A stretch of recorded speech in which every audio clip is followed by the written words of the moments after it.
Bismillahirrahmanirrahim. Perverdigar öz fakire pena. Ol fakir ki bolsa dilinne fena. Haydi vilayette küfürse fena. Zemin cümbüşeylap lerzane gelgey. Şuullum gelyen zilzileler ne mi dip geliyor bizim başımıza? Aya tokmok yengeni digin adam oyunmalı. Ya da kolaycığın da olup durun. Huday Taala'nın ibret üçün iveriyen zatlarının ders almalı mı? Haydi vilayette küfürse fena. Zemin cümbüşeylap lerzane gelgey. Şuullum bolyan zilzileler ne menki Müslüman da var. Türkmen ilatımızda bolyan bir avrayçılıklan haydi birine haydi yaştırmeli. Ne mi dip Türkmen şeyla diye. Ne mi dip imanlı kıyametini ananyen nip görün. Atı baba kalkadı iman bilen geçin adamların oğul kıyıdır ne mi dip bela diye. Cavallarımız gelinin kıyızdan, oğlanın kıyızdan ne mi dip şeyla azmalı. Telegram diyemedik, Instagram diyemedik, fezai mecazi diyemedik. Ne bela olup düştü bizim başımıza. Nezir hayalarımızı ayırdı, utanç koymadı, edip koymadı. Ne kadar fahişecilik bizim aramızda küfürlü. Erheleyin birbirine hıyanetlerine katsamdan çıktı. 17 yaşındaki oğlan emmi, zına varması durup bilmeyen nivati. 17 yaşındaki oğlan Müslüman da var.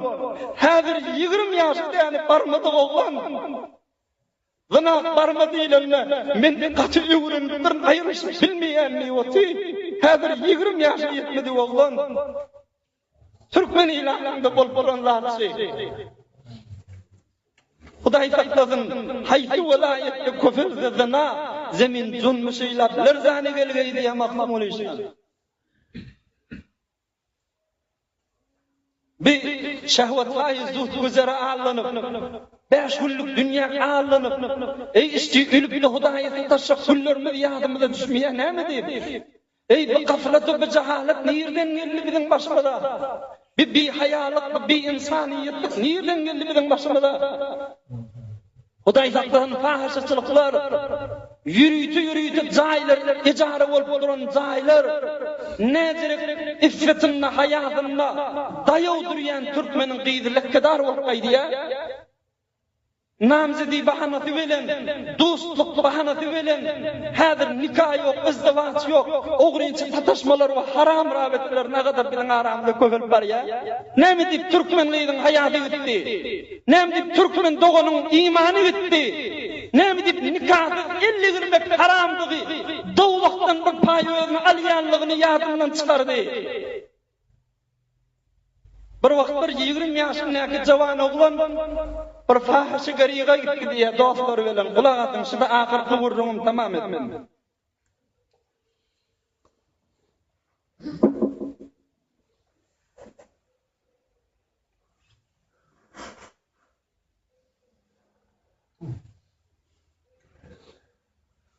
Dostları gurrun bilen azdırdılar. Bir ay evvelin bar, bir öyü elbdiler. Huday saklasın fahişe zinanılın bar çıkyan zay. Zavan oğlulun bar gir çıkyan zay. Zavan oğlun oturdu diye hayatı bir sendiliğin üstünne. Bir nesil hazaptan bir otoğu girecek haram işetmene. Bir yaşul ikipken görün şu hayatı vardı diye. Hıtmetkar olur.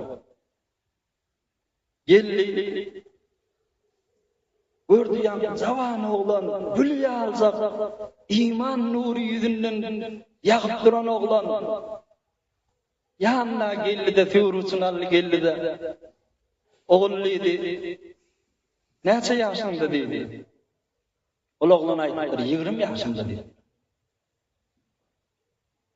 evvelin gedik mi gelişim dedi o dedi yankı yaşlı diyani, gözüne yaş tigirler, narahat ol. Hey! Sana oğul bittir. Şu otoğumun üstünde bir tablo var, bir yağılıcı gurrun maşını geldi bir okuyup öyle diyor. Zavan oğlan bolya yaşıyor. Näme ýazypdy? Gowhar-e khudra mazan bar sang har naqabeli. Ey jawan imanly dogan kulak at. Gowhar-e khudra mazan bar sang har naqabeli. Sabr kun ta peyda şevet gowhar şinas iqabeli. Öz gowharyny öz wujudyny bir naqabil ýere alyp sarf etme. Havlukma toy ederdiň, izdivaç ederdiň, halal nikahy bolardyň. Bir qabiliýeti baýra bar. Gowhar-e khudra mazan bar sang har naqabeli. Sabr kun ta peyda şevet gowhar şinas iqabeli. Ab paşiden ber zemine şurizar bi hasilat. Sabr kun ta peyda şevet zemine barberi. Hudaýyň nikahy bilen halallyk zinanan bolar. Häzir şolar barardyň, haram ýerleri barmagyn diýip tablosunda ýazyp goýupdyr ýa. Jany gullyk. Ahlap gurrun berber. Sen ýaşyndadyň. 18-20 ýaşyndadyň şu haýata gelemdi diýip. Ýoldaşlaryma allanım geldim diýip. Men öwümden çykanda bolmady diýip. Ey oglan, bir iş etme. Bir şehwetler ekber. Şehwetler ekberden ulukun fugaplar vardır. Amma şehweti bir girden çıkyp bolýan däldir ha diýip maňa aýdan bolmady jany gullyk.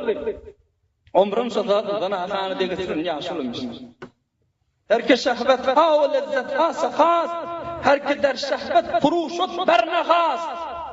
Jany gul şehwete şu haram pahaşaçylyga bir bardyň, soňra aýtma aňgat däldir. Soňra dindir. Adam bir lokura watandan soňra çümüp gitýär. Çık bollukça beter çümşiýalyk bolýandyr bu pahaşaçylyk diýip. Ah, maňa aýdan bolmady jany gul. Maňa aýdan bolmady diýipdir. Bu fahaşaçylyk süýji bar. Bu zina süýji bar. Amma goýa bir kart bolar, bir bıçak bolar, bir gama bolar.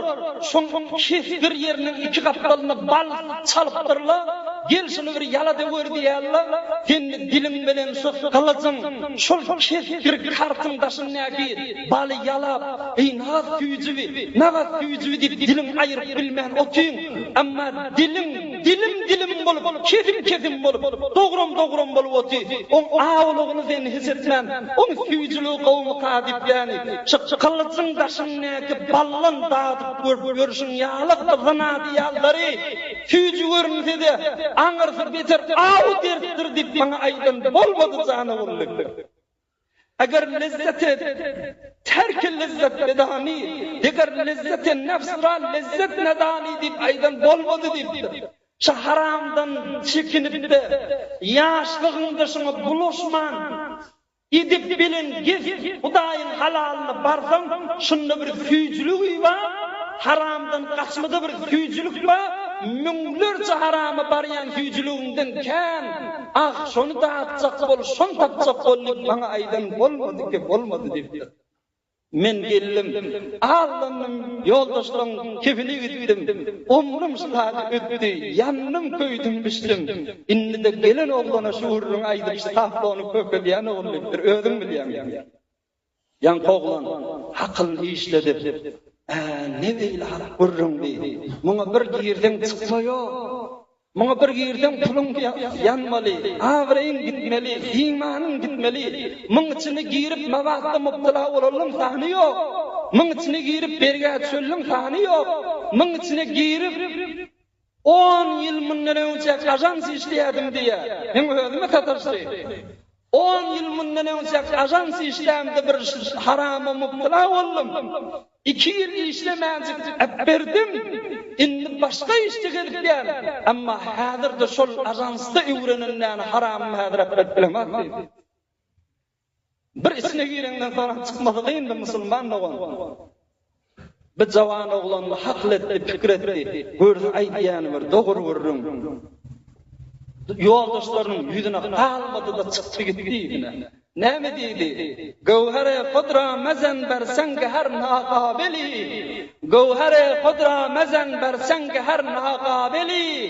Hey jawan, gowhare qudra mazan bersen her naqabili. Min öz erzişimi Hudaýyň berin jowherli kitapdan gaýlak çekdälikden ýygyny ýörtdi gaýtdy musulmanlygy. Bedaha doğru zamanımız neçer bulaşıpdır.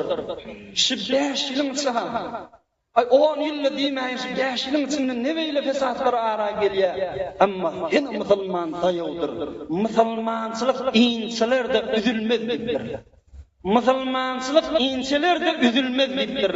Şol üzülmeýän ýerinden daýawdyr. İmanyň bilen geçjek bol.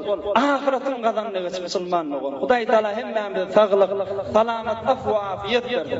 Hudaý Taala aýdylýan gurrunlar amal edip de onu icra etme Hudaý Taala hemmemize däni tawfigyn berdi. برای مشاهده ویدیوهای بیشتر به کانال یوتیوب سخنرانی‌های علمای ترکمن سر بزنید، مشترک بشید و منتشر کنید، اجر ببرید.